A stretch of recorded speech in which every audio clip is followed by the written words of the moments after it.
Hello, my name is Maulana Soki Fizatullah. I'm from 1C class Sastra English. I want to completing the dialogue part 1 until part 3. Okay, so here a joke. A man sitting on the veranda with his wife. One night, when out of the blue, he says, I love you. His wife says, what gets you or was that the beer talking? The man says, that was me talking to the beer. Maybe you found it that funny. I find it hysterical.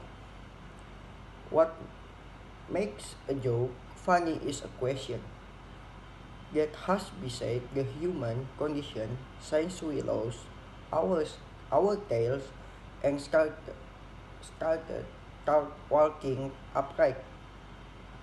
But can scientists tell us today why we laugh? Scott Wims is a cognitive neuroscientist and the author of the book Ha! The Science of When We Laugh and Why, and he joined us from member station KUAR in Little Rock, Arkansas. Thanks for being us. Thanks for being with us, Scott Wims. Thank you very much for having me. Tell me a joke and let's break it down a little bit. Won't you? Sure, I'll sort warn you talk as a scientist. I'm not trained very well to tell jokes, but I'll do my best. Alright, so a dog walks in a telegraph office and he says, I want to send a message. Operator says, sure, what would you like to say? And the dog says, woof woof woof, woof woof woof woof woof woof. And the operator pauses a second and goes, you know, that's only 9. You can send a 10 word. You can send a 10 wolf for free. And the dog replies, but that won't make no sense. But that won't make no sense. People never laugh when I tell the joke. I'm giggling. I'm giggling here. Thank you. I work hard against you. If you good. If you giggle. Alright, I'm kind of getting my comedy writing sketch part here. But you are nearly scientist. What makes it funny? There is one part of the brain that's worth recognizing, and it's called the anterior cingulate. It's, it's, on, it's not on the surface. It's a little below, and it was we considered, considered, or our conflict detector. Mm, hmm. Anytime we confuse or overwhelmed or just we have conflicting information like in the form as a surprising punchline, this area gets very active. Why is conflict important is a joke. It's basically how we process things we don't understand. I mean, so much of our life is filled with conflict and not just jokes. I mean, people laugh for. I mean, people laugh of. Ah, I mean, people laugh at funeral. People laugh at tragic event, and it because these are time when we just don't know don't know how else to respond. I mean, humor is much broader than just a stand up routine. It's just how we look at this moment in life where things don't don't make sense. So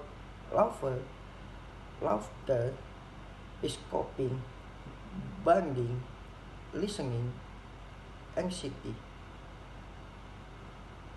The sense of discovery, surprise, all these things.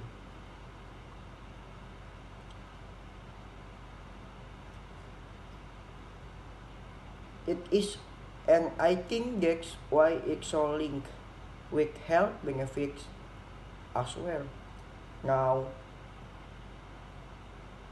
humor hasn't always been looked upon positively.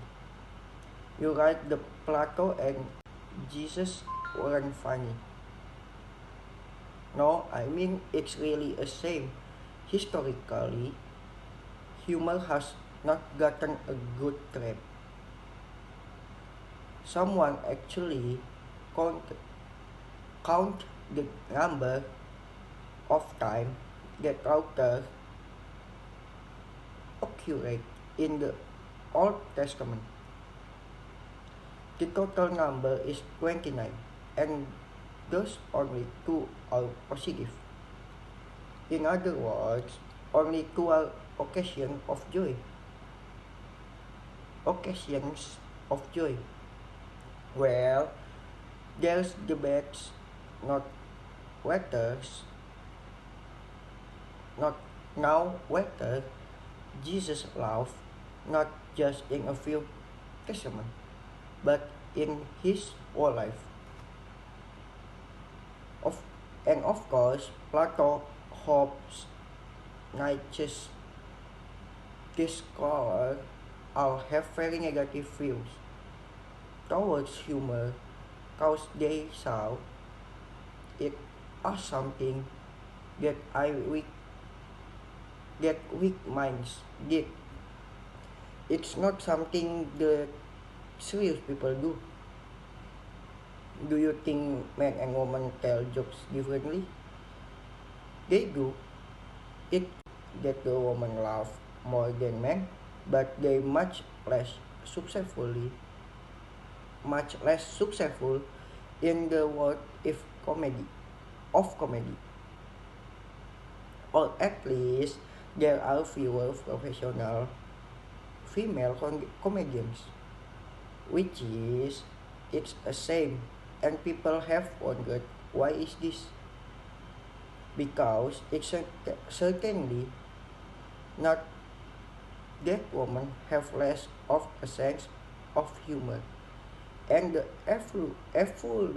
evolutionary theory is that the men are rise and maybe even have an evolutionary benefit to being funny people in relationship.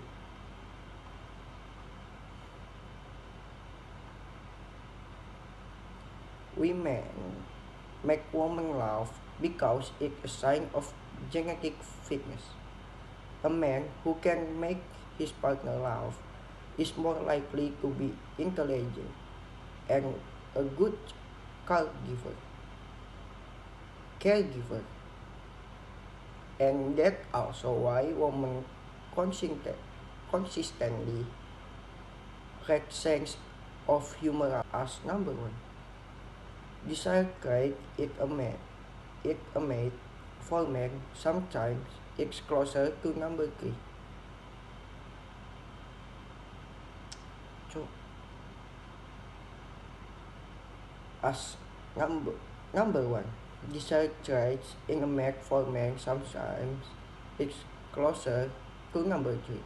After intelligence and a good looks, some women may be arranged given the benefits and the encouragement to be as funny as they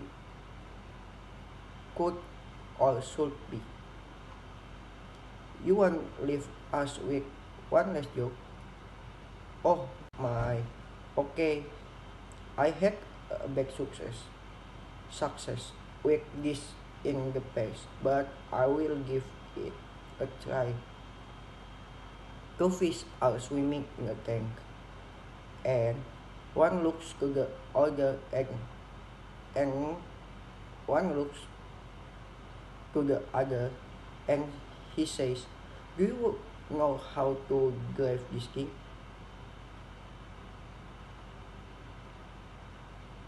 Scott Williams is a recognizing neuroscientist and the author of The Science of When We Love and Why he joined us from Little Rock, Arkansas.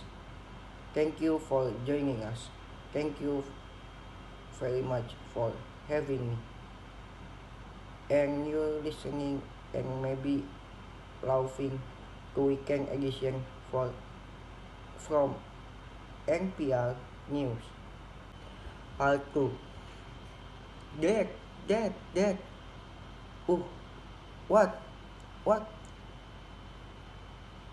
Uh, the movie is over. You slept. Go. The best part. Huh. I must have dozed of the last few minutes. Right. You were gone for so long. You should have cooked your pillow and blanket. So what did you think about it? Well, overall, I'm think a little disappointed with the movie. I mean, the story was a little bizarre. Bizarre. You have to admit. I mean, really, how believe is a plot, but about a captain who navigates his spaceship to the far reach of the galaxy and encounters a race of a frog people. I mean, come on. Uh, I thought it was fantastic. I mean, you have to make the special effect well awesome, and the acting wasn't bad either. And come on, what about the ship communication officer? I mean, what did you think about him? Well, wasn't he a little weird to you? He always talking to himself, and he had that funny hairdo. Well, he was a little unusual, but the ship doctor was amazing. It was so cool when he brought the captain back to life during one of the battles. That was pretty realistic, but then the rest of the movie just went from a bad to worse, and the photography was so fake. How do you know? You were snoring so loud. The neighbors probably had to close their windows. It was that bad. Uh, well, let's go to the bed. Part 3. It was on a dreary night of November that I beheld the accomplishment of my toils.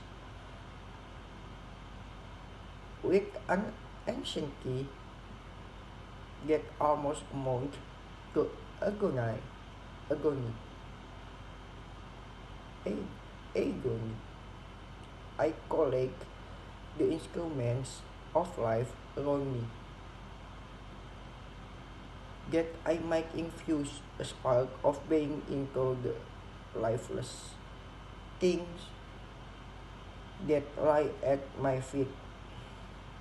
It was already 1 in the morning. The rain packered dis- dismally, dismally, dismally against the panes, and my candle was nearly burned out. When by the glimmer of the half of extinguished light, I saw the dull yellow eye of of the creature open. It breathed hard, and a convulsive motion agitated, agitated its limbs. Its limbs. How can I describe my emotion at this catastrophe, or how delineate the rage whom with such infinite pains and care I had endeavored to form? His limbs were in proportion, and I had select his features as a beautiful, great God. His yellow skin scarcely, scarcely covered, covered the work of the muscle of muscle. Ah, mm, Kaya ko potong ya. And arter, and arterized beneath. His hair was of a lustrous, lustrous black and flowing. His teeth of a pearly whiteness, but this luxuriance of form only form a more horrid contrast with his watery eyes that seemed almost of the same color as the dun white socket, white socket, white socket in which they were set. His wrinkled complexion and straight black lips. The different accidents of life are not so changeable as the feeling of human nature. I had worked hard for nearly 2 years for for the sole purpose of infusing, infusing life into an inanimate body. For this, I had deprived myself of, of rest and health. I had desired, I had desired it with an ardor that for that far exceed exceeded moderation. But now that I had finished, the beauty of the grim vanished, and breathless horror and disgust filled my heart. Thank you for watching